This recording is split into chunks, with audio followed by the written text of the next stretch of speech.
বংশতারা অর্থহারা।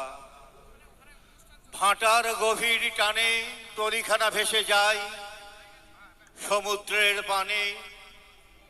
নূতন কালের নবযাত্রী ছেলে মেয়ে সুধাই সে দূর হতেছে সন্ধ্যার তারার দিকে বয়েছে তরুণীকে।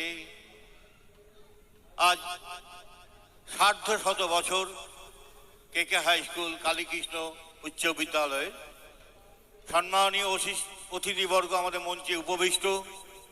আমাদের নিয়মের বেড়াজালে যে অনুষ্ঠান এখনো বাকি আছে, বিদ্যালয়ের পতাকা উত্তোলন, আমি আজকের অনুষ্ঠানের শ্রদ্ধেয় সভাপতি এবং মঞ্চে উপবিষ্ট অতিথিবর্গকে অনুরোধ করব বিদ্যালয়ের পতাকা উত্তোলন করে আজকের এই অনুষ্ঠানের শুভ সূচনা করার জন্য।